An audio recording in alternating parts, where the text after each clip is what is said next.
పాదయాత్ర జగన్ గారి పాదయాత్ర లాంటిది కాదు. ఇది బొగ్గలు నిమిరే పాదయాత్ర కాదు. ఇది కష్టాలు తెలుసుకున్న పాదయాత్ర, మాటలతో ఉన్న పాదయాత్ర కాదు,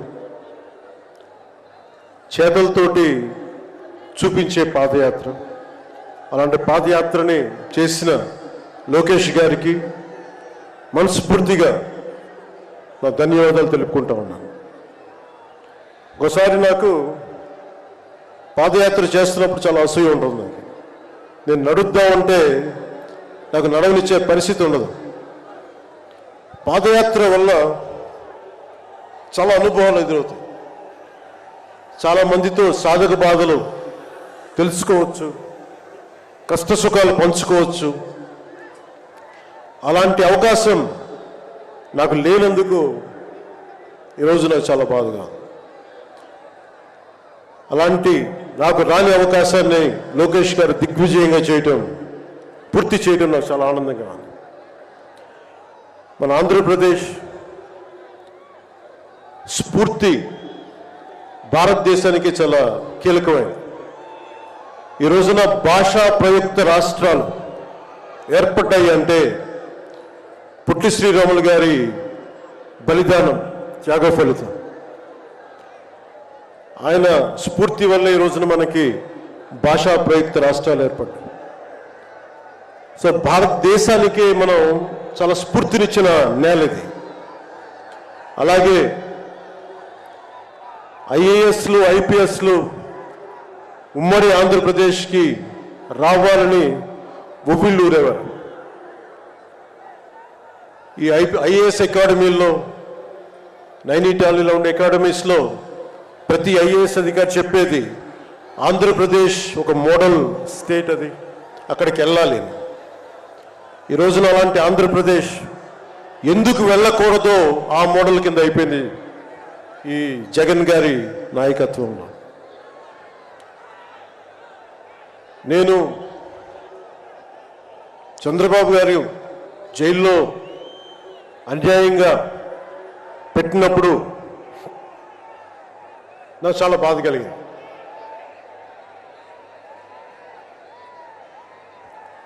కష్టాలు చూసిన వాడిని, కష్టాలు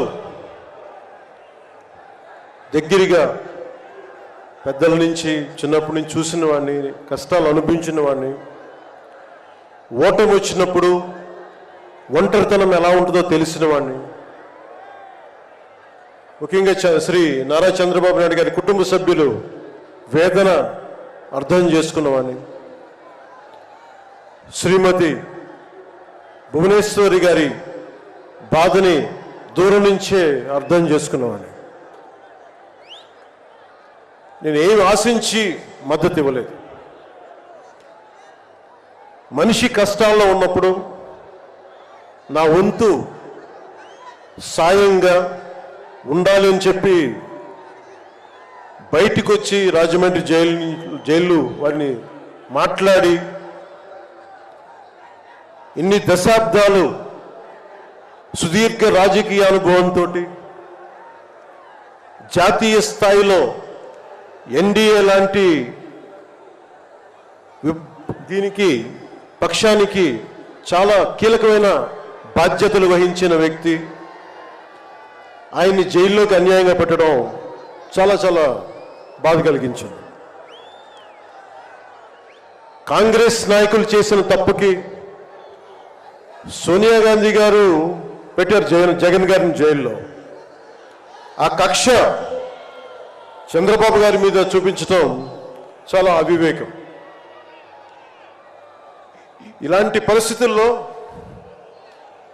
రాష్ట్ర విభజన జరిగినప్పటి నుంచి 2014 నుంచి విభజన జరిగినప్పటి నుంచి ఈ రోజున హైదరాబాద్ రాజధాని ఆంధ్రప్రదేశ్కి, తెలంగాణకి ఉమ్మడిగా అభివృద్ధి చేసిన రాజధాని. మనకి రాజధాని లేకుండా విభజన జరిగి, సరైన పంపకాలు లేకుండా విభజన జరిగి, ఇలాంటి కష్ట సమయాల్లో నేను ఆ రోజున తెలుగుదేశం పార్టీ, భారతీయ జనతా పార్టీకి సంయుక్తంగా నేను పోటీని విరమించుకొని మరీ మద్దతు ఇచ్చాను. దానికి కారణం కూడా ఒక దశాబ్దం పాటు ఒక పార్టీని నడపాలి అంటే చాలా బలమైన అనుభవం ఉండాలి. కూర్చొని అనుభవంతో భవిష్యత్తులో పార్టీ చాలా అవసరం అని చెప్పి నేను ఒక దశాబ్ద కాలం పాటు ప్రత్యక్ష రాజకీయాల్లో ఉందాం అని ఆలోచించి ఆ రోజున తెలుగుదేశం పార్టీకి మద్దతు తెలిపాం. ప్రభుత్వం వచ్చింది ఆ రోజున. దురదృష్టవశాత్తు చిన్న అభిప్రాయ భేదాలు కావచ్చు, కమ్యూనికేషన్ గ్యాప్ వల్ల కావచ్చు, 2019లో అది ముందుకు తీసుకెళ్ళలేకపోయాం. ఆ తీసుకెళ్ళలేని లోటు, దాని తాలూకు రియాక్షన్ వైఎస్ జగన్ ప్రభుత్వం వచ్చేసింది. నేను ఏ రోజున కూడా ఒక దశాబ్దం కాలం పాటు చాలా సుదీర్ఘమైన అనుభోగిలో రాజకీయాలకు ఈ ఆంధ్రప్రదేశ్కి కావాలి, నా వంతు కృషి నేను మద్దతు ఇద్దామని ఆ ప్రయత్నంలో మనం మిస్ అయ్యాం. దాన్ని ఈ 2024 మనం ప్రభుత్వాన్ని స్థాపిస్తున్నాం, మార్పు తీసుకొస్తున్నాం, జగన్ని ఇంటికి పంపించేస్తున్నాం. నేను వింటుంది 25 మంది ఎమ్మెల్యేలని మార్చారు, ఇంకొక 80 మంది, మొత్తానికి కలిపి 80 మంది ఎమ్మెల్యేలు మారుస్తున్నారని నేను వింటా ఉన్నాను. మార్చాల్సింది ఎమ్మెల్యేలు కాదు, ఈ రాష్ట్ర ముఖ్యమంత్రి జగన్. నాకు జగన్ మీద వ్యక్తిగతంగా నాకు అసలు కోపం లేదు. నిజంగా ఒక బలమైన ఆధిక్యతతోటి ముఖ్యమంత్రి అయ్యి ప్రభుత్వాన్ని సమర్థవంతంగా నడిపి ప్రజలకి మేలు చేయాల్సిన వ్యక్తి కూల్చివేతలతో మొదలుపెట్టాడు. ప్రత్యర్థుల్ని ఇబ్బంది పెట్టే విధంగా, ప్రతి ఒక్కరిని ఎదురు తిరిగితే ఏంటని ప్రశ్నిస్తే వారిని కేసులు బనాయించి ఇబ్బంది పెట్టే పరిస్థితుల్లో ఈ ముఖ్యమంత్రి ఉంటే నేను ఇలాంటి ప్రభుత్వం ఉంటుందని నేను ఊహించలేదు.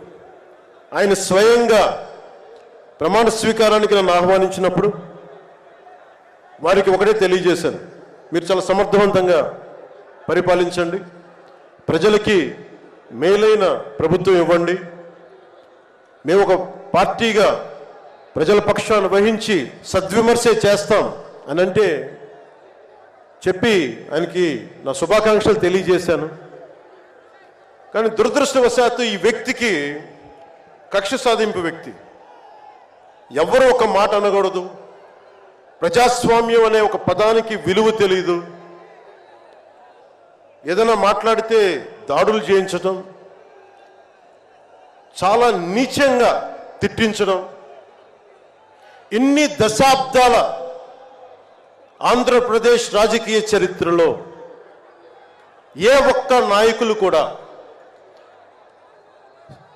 వైఎస్ రాజశేఖర రెడ్డి గారితో కలిపి కూడా ఏ ఒక్కరు కూడా ఇంటిలో బయటికి రాని ఆడపడుచుల్ని, తల్లుల్ని ఒక్క మాట లేదు. ఎవరు కూడా నాయకుల్ని తిట్టారు, విమర్శలు చేశారు, దిగుజారుడిగా మాట్లాడి ఉండొచ్చేమో, కానీ ఇంటిలో బయటికి రాని ఆడపడుచుల్ని, ఇంటి పట్టునే ఉండి బయటికి రాని తల్లుల్ని చాలా నీచంగా విమర్శించే ఈ సంస్కృతి జగన్ నాయకత్వంలో ఈ వైసీపీ ప్రారంభించింది. ఎంతమంది కన్నీళ్లు పెట్టుకున్నారు, ఎంతమంది స్త్రీలు బాధపడ్డారు. ఒకటే అనిపిస్తుంది, ఈ వ్యక్తికి అడగాలనిపించినప్పుడు ఇంట్లో ఉన్న తల్లికి చెల్లికే విలువ ఇవ్వనేవాడు మన ఇంట్లో ఉన్న ఆడపడుచులకి ఏం గౌరవం ఇస్తాడు?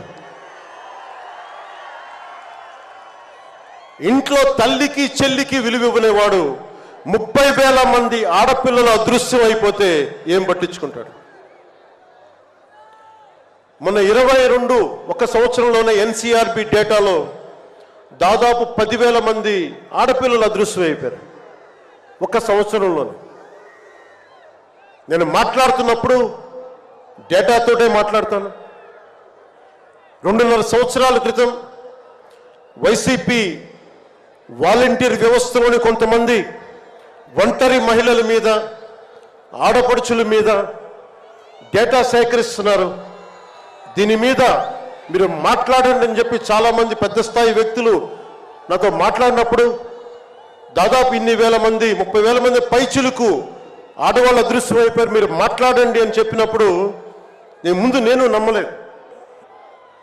కానీ డేటా తెప్పించుకొని చూస్తే నేను గళమెత్తినప్పుడు వైసీపీ వాలంటీర్ వ్యవస్థ మీద ఆ రోజున ప్రత్యేకించి చెప్పాను.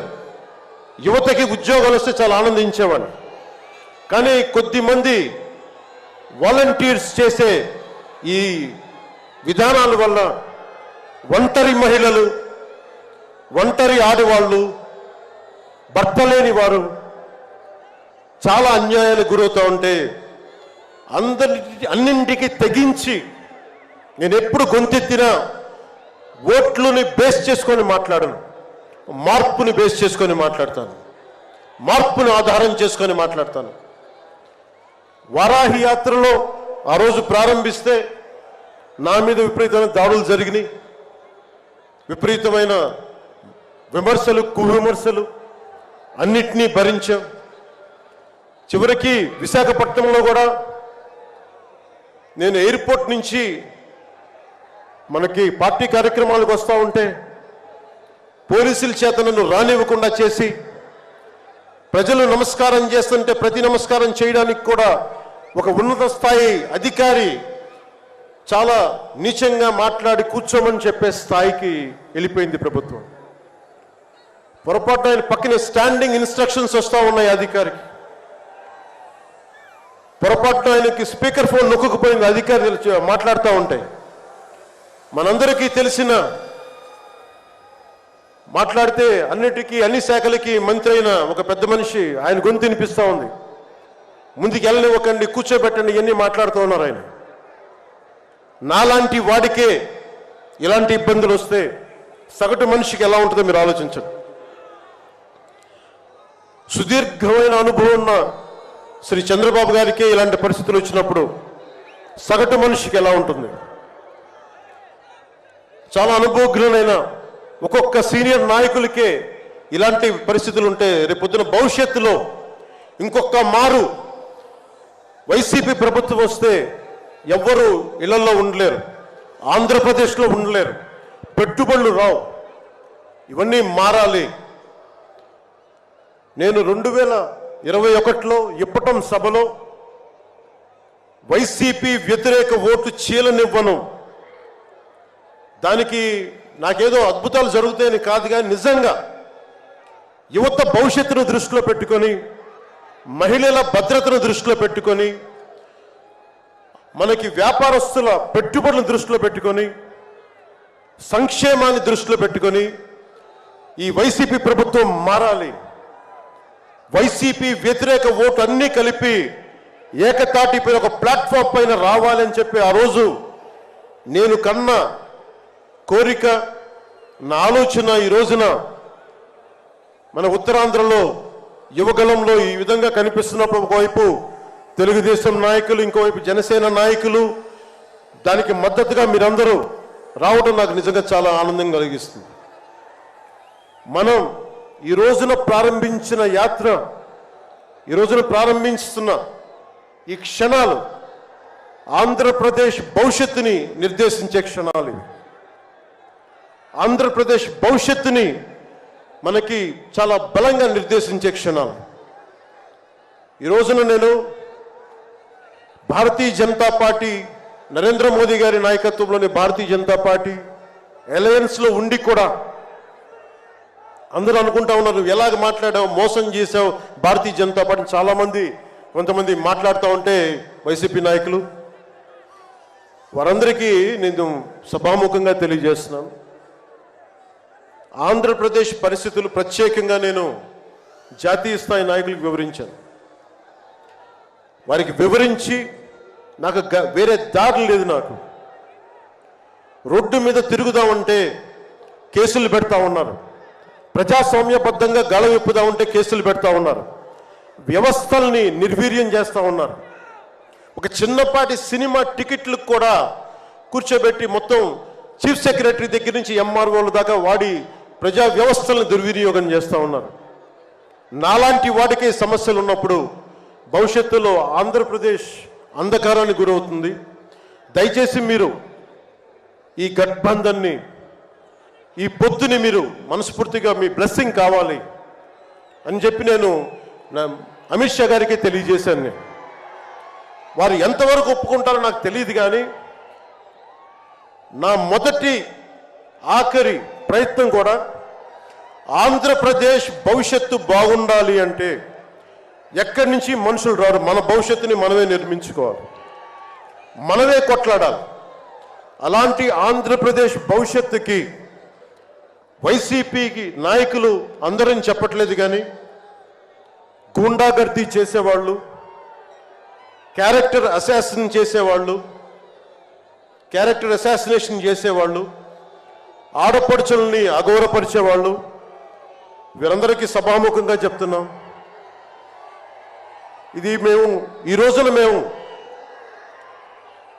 ఎన్నికల పొత్తు చాలా కీలకమైంది. మనం కనుక ఈ పొత్తు పెట్టుకోకపోతే భవిష్యత్తులో రోడ్ల మీదకి వచ్చి కర్రలు కత్తులు పట్టుకొని వైసీపీ గూండాలతో కొట్లాడాల్సి వస్తుంది. నేను కేంద్రంలో ఇదే చెప్పాను. ఈ రోజున కనుక మనం ఈ పొత్తును పెట్టుకోకపోతే నాతో సహా వైసీపీ గూండాలని ఎదుర్కోవడానికి ఒక కర్ర కత్తో పట్టుకొని మేము కూడా రోడ్ల మీదకి వచ్చి మేము వీధి గొడవలు క్రియేట్ చేసుకు మేము రక్షించుకోవాల్సి వస్తుందని చెప్పి నేను ప్రత్యేకించి కేంద్ర నాయకత్వానికి చెప్పాను. ఎందుకంటే భవిష్యత్తులో ఇంకొకసారి వైసీపీ వస్తే నేను 2019లో కూడా చెప్పాను, ప్రతి కొండని కోనని వీళ్ళు దోచేసుకుంటారని. వీరికి ప్రజాస్వామ్యం మీద గౌరవం లేదు వీరికి. అందుకని ప్రత్యేకించి ఈ పొత్తుని సాధ్యమైనంత ఎక్కువ కాలం ఉంటే ఆంధ్రప్రదేశ్ భవిష్యత్తు నిలదొక్కునే వరకు ఇది ఉండాలి పొత్తుని మనస్ఫూర్తిగా నేను ఆకాంక్షిస్తున్నాను. నేను భవిష్యత్తు నేను కూర్చునేది రోడ్లు కానీ సోదరులు లోకేష్ గారు చెప్పారు, జనసేన ఆలోచన విధానంతో మేమందరం మాట్లాడుకున్నాం. భవిష్యత్తులో ఉమ్మడి మేనిఫెస్టో కూడా రిలీజ్ చేస్తాం. దాంట్లో ముఖ్యంగా నేను చెప్పదలుచుకుంటుంది ఇన్ఫ్రాస్ట్రక్చర్, రోడ్లు కానీ, హెల్త్ కేర్ కానీ, primary health care centres, secondary health care centres, tertiary health care centres, అలాగే మనకి యువతకి ఉపాధి అవకాశాలు, గవర్నమెంట్ ఎంప్లాయీస్కి సిపిఎస్ రద్దు మీద ఎలాంటి నిర్ణయం తీసుకోవాలి, రెబీరో గారు పెట్టినట్టుగా పోలీస్ రిఫార్మ్స్ ఇంప్లిమెంటేషన్, అలాగే టీచర్లకి ఉద్యోగాల భర్తీ, రైతులు, కౌలు రైతులు, ఉద్యానవన రైతులు, సెరికల్చర్ రైతులు, ఆక్వా రైతులకి లాభసాటిగా ఎలా ఉండాలి, ప్రభుత్వ పాఠశాలలు, సంక్షేమ హాస్టల్ స్థితిగతుల్ని ఎలాగ మార్చాలి, అంగన్వాడీ కార్యకర్తలకు ఎలాగ అండగా ఉండాలి, పంచాయతీల్ని ఎలా బలోపేతం చేయాలి, మత్స్యకారులకి, గిరిజనులకి, దళితులకి ఎలాంటి పథకాలుంటే వారి జీవితాలు మరింత మెరుగవుతాయి, అలాగే చేనేత కార్మికులకి ఎంత అండగా ఉండాలి, వైద్యం అందుబాటులోకి ఎలా తీసుకురావాలి, సంఖ్యాబలం లేని బీసీ కులాలకి ఎంత అండగా ఉండాలి, వీటన్నిటి మీద చాలా లోతైన ఒక ఎక్సర్సైజ్ చేస్తూ ఉన్నాం. దీన్ని బేస్ చేసుకొని ఒక ఉమ్మడి కార్యాచరణకు, ఉమ్మడి ప్రణాళిక నారా చంద్రబాబు గారు మేము కలుసుకొని వచ్చే ఇలాంటి పెద్ద సభలో, రానున్న పెద్ద సభల్లో ఒకటి సంయుక్తంగా దీన్ని రిలీజ్ చేస్తాం. ఈరోజు నేను ప్రత్యేకించి నా మాటని, ఇది లోకేష్ గారి రోజు కాబట్టి ఆయన కష్టపడి ఆయన రోజు కాబట్టి నేను నా ఉపన్యాసాన్ని కుదించే మాట్లాడుతున్నాను. ముగింపు వాక్యాలుగా నేను మాటకి మైత్రికి చాలా విలువనిస్తాను. కష్టాలు వస్తే ఒంటరితనం ఎలా ఉంటుందో అనుభవం ఉన్నవాడిని. తెలుగుదేశం ఆది నాయకులు కొండంత కష్టంతో ఉన్నప్పుడు వారు, వారి కుటుంబం, వారి పార్టీ కార్యకర్తలు, వారి పార్టీ నాయకులు మీరు కొండంత కష్టంలో ఉన్నప్పుడు నేను అర్థం చేసుకున్నవాడిని. వ్యక్తి ప్రయోజనాలు, వర్గ ప్రయోజనాలు, పార్టీ ప్రయోజనాలు అన్నిటినీ దాటి ఒక తోటి మనిషిగా, ఒక సాటి మనిషిగా నేను మీకు అండగా నిలబడ్డాను. దాన్ని ఏమి ఆశించి చేయలేదు. నేను ఆశించిందల్లా 5 కోట్ల మంది ఆంధ్రప్రదేశ్ ప్రజల భవిష్యత్తుకి బలంగా నిర్మించడానికి మనం సంయుక్తంగా కలిసి రావాలని ఒక ఆలోచన తప్ప నేను ఏ ఆలోచన పెట్టుకోలేదు. ఈ మైత్రి,